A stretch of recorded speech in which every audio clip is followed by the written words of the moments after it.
예수님은 겟세마네 동산에 올라가셔서 땀이 땅에 떨어지는 핏방울 같이 되도록 힘써 간절히 기도하십니다.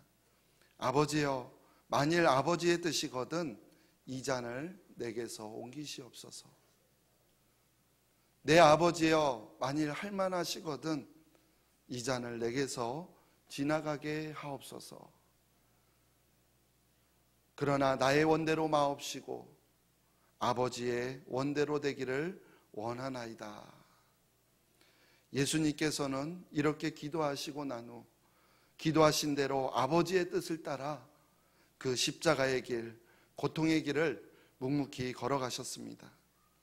자신의 무죄와 억울함을 주장하지 않으셨고 그 위기를 모면하기 위하여서 자신의 어떠한 능력도 사용하지 않으셨습니다. 능력이 없어서가 아닙니다. 예수님께서는 얼마든지 그 위기를 모면하실 수 있는 능력이 있으신 분이시지만 그러나 그 능력을 사용하지 않으셨습니다. 왜냐하면 그 십자가의 길은 인류를 대속하여 구원하시기 위한 바로 아버지의 뜻이었기 때문이었습니다. 하나님의 아들이신, 즉 하나님이신 예수 그리스도는 십자가에서 죽임을 당하기 위하여 사람의 아들 인자로 태어나셨고, 그리고 지금 아버지의 뜻을 이루기 위하여서 십자가의 길을 걸어가며 바로 아버지의 뜻을 성취하고 계시는 것입니다. 그렇기에 십자가에 달린 그 고통의 순간에도 예수님은 자신을 위해 자신의 그 어떠한 능력도 절대 사용하지 않으시고 용서와 구원에 집중하셨습니다.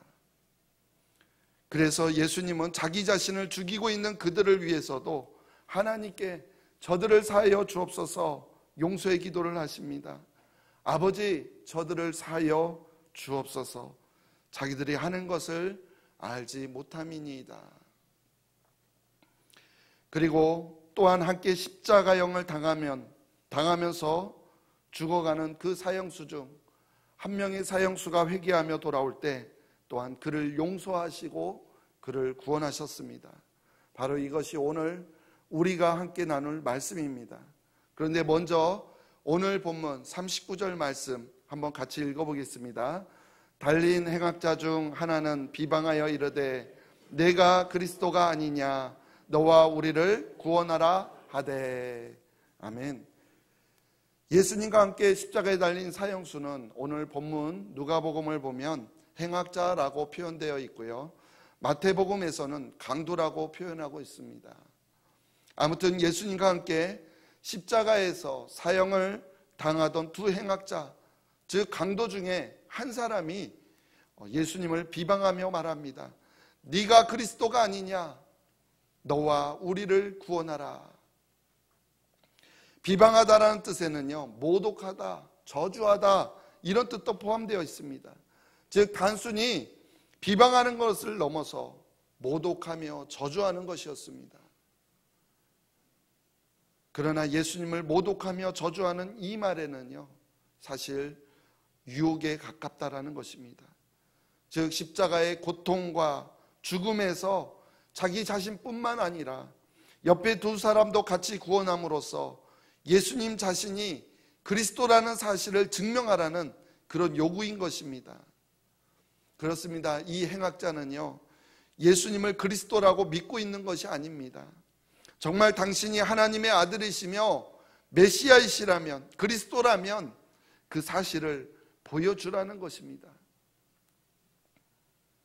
그런데 이것이 예수님에게는 매우 큰 유혹이었다라는 것입니다.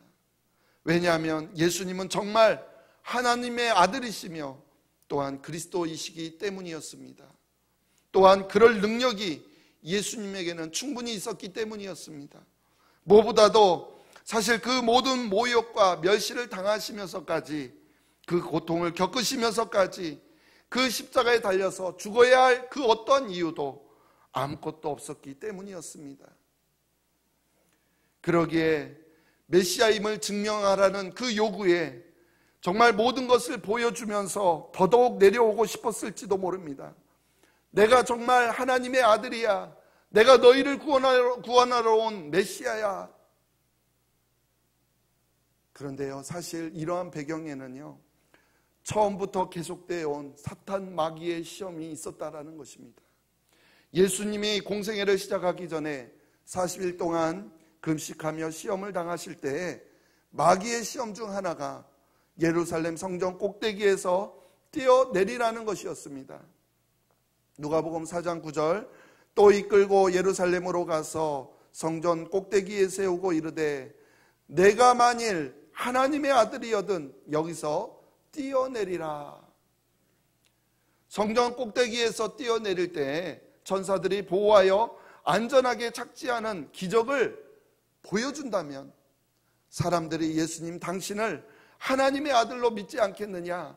바로 그런 유혹이었다라는 것입니다. 바로 지금도 그런 상황입니다.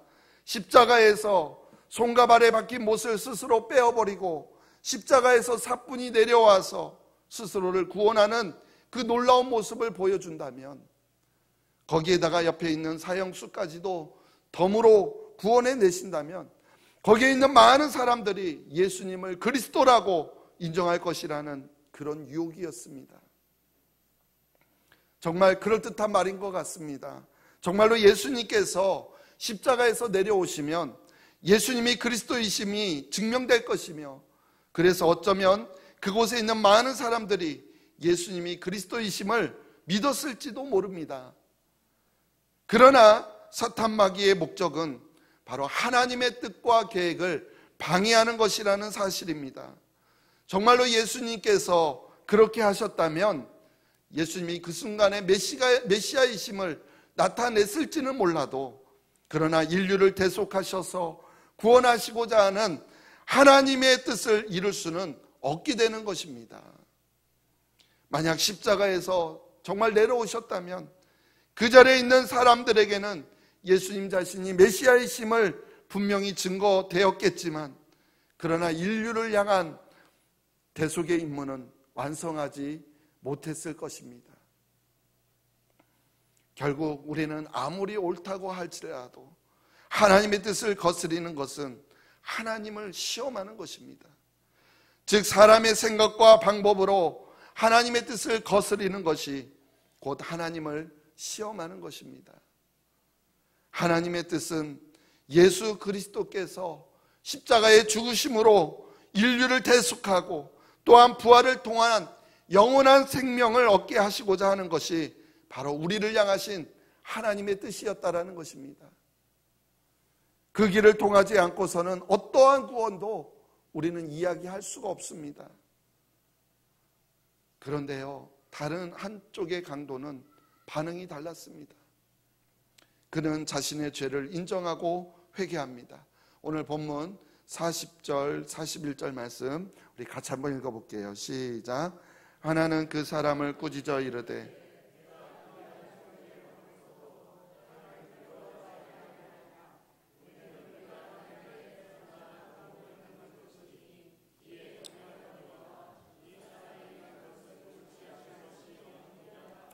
아멘.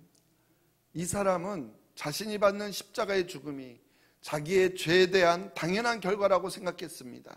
그래서 우리는 우리가 행한 일에 상당한 보응을 받는 것이라고 말합니다. 지금 우리가 당하고 있는 이러한 처벌이, 이러한 형벌이 우리에게 마땅하다라는 것입니다.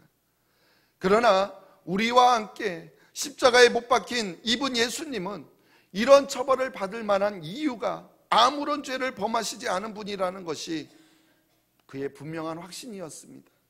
그래서 이 사람이 행한 것은 옳지 않은 것이 없다 이렇게 말합니다. 죽을 것 같은 엄청난 고통이 수반된 그 상황 속에서, 아니 정말로 죽어가는 그 상황 속에서 이런 고백을 할 수 있다는 것이 여러분 믿어지십니까? 그런데요, 더 놀라운 것은 그 다음의 말입니다. 우리 42절, 43절 말씀 같이 읽어보겠습니다. 이르되 예수여 당신의 나라에 임하실 때 나를 기억하소서 하니 예수께서 이르시되 내가 진실로 내게 이르노니 오늘 내가 나와 함께 낙원에 있으리라 하시니라. 아멘. 우리는 여기에서 이 강도의 놀라운 고백을 보게 됩니다. 먼저 당신의 나라에 임하실 때, 이 말은 예수님께서 그 나라에 들어가실 때라는 말입니다. 즉 예수님께서 당신의 나라에 들어가실 때 나를 기억하소서, 이런 말입니다. 근데 지금 예수님에게 누구의 나라라고 말했습니까? 당신의 나라, 바로 예수님의 나라라는 것입니다. 즉 예수님 당신께서 왕으로 계시는 그 나라에 들어가실 때 나를 기억해 달라는 것입니다. 여기에서 우리는 이 강도가 예수님의 가르침에 매우 익숙하다라는 것을 깨닫게 됩니다. 예수님은 3년이라는 공생의 기간 동안 늘 하나님 나라에 대해서 가르쳤습니다. 그리고 그 나라를 위하여서 특히 마지막 1년 동안은요, 제자들에게 집중적으로 가르쳐왔고, 또한 그 나라를 위해서 예수님 자신이 고난을 받고 죽었다가 3일 만에 부활한다라는 것을 수차례 말하였습니다. 아니, 성경에 기록된 것만 수차례지 제자들에게 수십 번, 아니 그 이상으로 가르쳤을 것입니다. 그런데도 제자들은 그 나라의 실체를 깨닫지 못했고, 그래서 예수님께서 십자가에 달려 죽게 되었을 때 정작 모두 도망가고 말았습니다. 그런데 반대로 이 강도는 어떻게 알게 되었는지는 성경에 기록되어 있지 않기 때문에 모르지만, 그러나 예수님께서 그동안 말씀하신 그 나라에 대해서 알고 있었고, 또한 그 나라에 들어가려는 간절한 열망을 가지고 있었다라는 것입니다. 그렇지 않고서는 어떻게 당신의 나라에 임하실 때에 나를 기억하소서 이렇게 고백할 수가 있겠습니까? 그렇습니다. 이 강도의 고백은요, 단순한 고백이 아닙니다. 혹시나 정말 예수님이 메시아이시라면 하는 그런 마음으로 즉흥적으로 고백하는 것도 아니라는 것입니다. 죽기 전에 회개하면 구원받는다라는 것을 말하는 것도 결코 아니라는 것입니다. 그 나라를 알지 못하면 고백할 수 없는 그런 내용이라는 것입니다. 오늘은 우리 예수님께서 예루살렘에 입성하시는 것을 기념하는 종려주일로 지키는데, 예수님께서 예루살렘에 입성하실 때 많은 사람들이 종려나무 가지를 가지고 흔들면서 호산나 찬송하리로다, 주의 이름으로 오시는 이 곧 이스라엘의 왕이시여 라고 외치면서 메시아의 예루살렘 입성을 환호성했습니다. 그리고 많은 사람들이 정말 예수님이 예루살렘에 입성하면 그들이 그토록 기대했던 나라, 로마의 압제에서 벗어나 그동안 간절히 고대했던 이 세상의 지상왕국을 정말로 세울 것만 같았습니다. 그런데요, 그런 예수님이 불과 5일 만에 처참하게 십자가에 달린 것입니다. 많은 사람들이 정말 당신이 하나님의 아들이라면, 당신이 메시아이시라면 십자가에서 내려와서 우리가 원하는 그 메시아의 모습을 보여주고 우리를 회복해달라고 요구하고 있는 것입니다. 내가 만일 하나님의 아들이거든 자기를 구원하고 십자가에서 내려오라. 그가 남은 구원하였으되 자기는 구원할 수 없도다.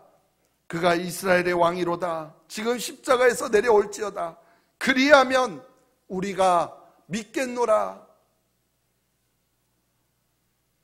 그런데요, 이 한 강도는 자기와 똑같이 십자가에서 처참하게 죽어가는 그 예수님을 보고서도 당신의 나라에 임하실 때, 즉 당신의 나라에 들어가실 때 나를 기억하소서라고 고백하고 있다라는 것입니다. 한번 그 상황을 보십시오. 지금 예수님께서 십자가에 못 박힌 그 현장에는요, 수많은 사람들이 있었습니다. 예수님을 십자가에 못 박으라 외치는 군중들이 있었고요, 또 로마 군인들, 또 유대 종교 지도자들, 그리고 군중 속에서 숨어서 지켜보던 바로 예수님의 제자들, 그리고 예수님을 따르던 여러 여인들, 바로 그렇게 예수님께서 십자가에 못 박힌 그 현장에서 유대 종교 지도자들과 유대 군중들은 정말 네가 유대인의 왕이냐, 네가 그리스도냐, 그러면 십자가에서 내려와 봐라, 그럼 내가 믿겠다, 그렇게 외치며 조롱하고 있고요. 마리아와 예수님을 따르던 여인들은 심히 통곡을 하며 울고 있었고, 또 몰래 숨어서 지켜보던 제자들은 말할 수 없는 비통함에 빠져 있는 그런 상황이었는데, 그런 상황 속에서 오직 이 강도만이 하나님 나라의 실체를 알고 있었다라는 것입니다. 그렇지 않고서는 본인처럼 처참하게 십자가에 못 박혀 죽어가면서 자기 자신도 구원하지 못하는 자를 향하여 어떻게 그런 고백을 할 수 있겠습니까? 바로 이 강도가 고백한 내용은 하나님의 나라가 세상의 권세로 이루어지는 나라가 아니라 바로 예수 그리스도께서 십자가에서 대속적 죽으심으로 말미암아 이루어지는 그 나라임을 알고 있어야만 할 수 있는 그러한 고백이라는 것입니다. 정말 놀라운 신앙 고백 아닙니까? 이처럼 자신의 무능함과 잘못을 고백하며 하나님 나라에 대한 열망을 가지고 있는 그 강도에게 예수님은 이렇게 말씀하십니다. 우리 43절 말씀 다시 한번 읽어보겠습니다. 예수께서 이르시되 내가 진실로 내게 이르노니 오늘 내가 나와 함께 낙원에 있으리라 하시니라. 아멘. 오늘 내가 나와 함께 낙원에 있으리라. 여기에서 낙원은 파라다이스입니다. 이곳은 천국과 구별된다라고 주장하는 사람들은 사람이 죽으면 일단 낙원에 가게 되는데 거기에서 최후의 심판을 대기하고 있다라고 말들을 합니다. 그런데 이러한 주장은요, 카톨릭 천주교가 주장하는 연옥과 비슷한 개념일 뿐입니다. 바로 파라다이스, 낙원은 본래 에덴 동산을 가리키는 말입니다. 이것은 예수님께서 그동안 가르치셨던 하나님의 나라와 다르지 않습니다. 바로 하나님의 나라와 낙원은 같은 곳이라는 것입니다. 왜냐하면 하나님의 나라, 즉 천국은 태초에 하나님께서 만드셨던 그 에덴 동산, 그 에덴 동산이 다시 새롭게 회복된 곳이기 때문입니다. 그런데 문제는요, 오늘 당장에 예수님과 함께 낙원에 있을 것이라는 말씀입니다. 우리가 생각하는 하나님의 나라, 천국은 먼 훗날, 아니 주님이 재림하시는 그날 완성될 것인데, 그렇다면 죽음과 동시에 그 나라에 들어간다는 것은 우리가 생각하기에 시간적으로 맞지가 않습니다. 그렇기 때문에 이 낙원을 천국에 들어가기 전에 대기하고 있는 곳이라고 생각한다라는 것입니다. 그런데요, 이러한 생각들은 우리가 알고 있는 시간과 또한 성경에서 말하는 영혼에 대한 잘못된 이해에서 생기는 오해들입니다. 우리는 우리가 믿는 하나님이 전지전능하시고 그래서 시간과 공간을 초월하신 하나님이시라는 것을 믿습니다. 믿습니까? 예. 그래서요, 우리가 공간을 초월하시는 하나님에 대해서는, 즉 지금 여기에도 계시고 동시에 다른 곳에 계신다라는 것은 대부분 잘 알고 있습니다.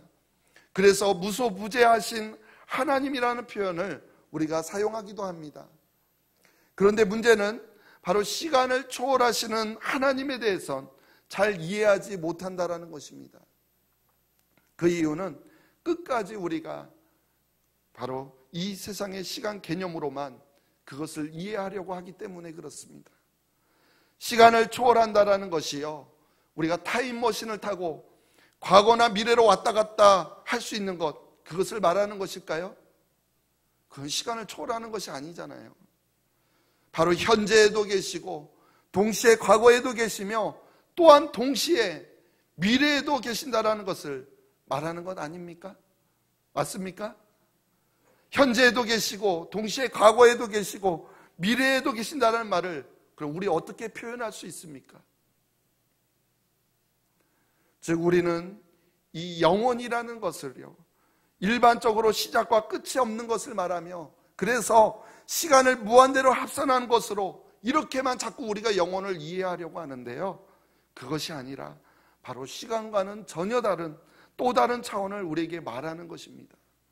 그래서 우리는 이 세상에서는 시간의 지배를 받으며 살아가게 되지만 죽음 이후에는 시간이 지배하지 않는 영혼의 세계로 우리는 들어간다라는 것입니다. 그것을 성경에 있는 표현으로 말하자면요, 바로 천년이 하루 같고 하루가 천년 같은 바로 그런 말입니다. 근데 사실 이 말도 가만히 생각해 보면요, 시간의 개념으로 풀이한 것입니다. 즉 천년이 하루같이 짧고, 그렇죠? 예, 하루가 천년같이 길다, 이렇게 말하는 표현이 아니라는 것입니다.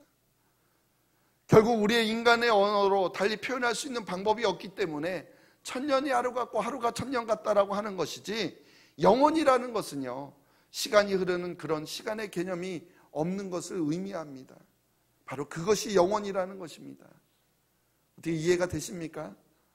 그렇다면요, 시간의 개념이 없는, 즉 시작과 끝이 없는 영원의 관점으로 본다면요, 아브라함이나 다윗이나 베드로나 그리고 지금 우리들까지도 모두 죽음을 통해서 천국에 들어가는 시점이 다르지 않다라는 것을 깨닫게 됩니다.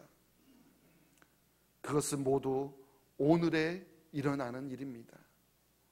아니, 조금 더 정확하게 표현하자면 시간의 개념이 없는 영원한 세계에서 일어나는 일이라는 것입니다. 예수님은 바로 지금 이 강도에게 구원받아 하나님 나라, 즉 천국에 들어가는 것을 약속하고 계시는 것입니다. 여기에서 우리는 구원받는 일에는 순서가 없다라는 진리를 발견합니다. 이 강도처럼 마지막 순간에라도 믿음을 고백하면 얼마든지 구원받아 우리는 천국에 들어갈 수 있다라는 것입니다. 그래서 예수님께서도 나중된 자 먼저 되고 먼저 된 자로서 나중된다라고 말씀하셨던 것입니다. 그런데도 우리는 자꾸만 시간의 차이를 두고요, 내가 제 0시에 들어갔느니 내가 제 11시에 들어갔느니 하면서 차별을 이야기하고 있는 것이지, 예수님은 그 모두를 똑같이 여기고 또한 똑같이 대우해 주셨다라는 것입니다. 그렇다면요, 우리가 이렇게 생각해 볼 수 있지 않겠습니까? 우리가 임종의 순간까지 기다렸다가 그때 믿으면 되지 않겠느냐, 이런 생각 안 해보셨습니까? 죽기 전에만 예수님 믿으면 되는 거 아닌가? 맞는 말입니다. 그렇게 할 수만 있다면 그렇게 하셔도 좋습니다. 아무도 아멘을 안 하시네요. 그런데 문제는요, 우리는 한 치 앞도 볼 수 없기 때문에 우리는 언제 죽음을 맞이하게 될지 아무도 모른다라는 사실입니다. 결국 구원받기에 가장 좋은 때는 언제일까요? 바로 지금이라는 것입니다. 지금이 은혜 받을 만한 때요, 지금이 구원받을 날이로다. 바로 이 강도에게는 십자가에 달린 그때가 바로 지금이었던 것입니다. 그때를 놓치지 않고 회개하고 또한 믿음으로 구원을 받고 하나님 나라를 약속받았습니다.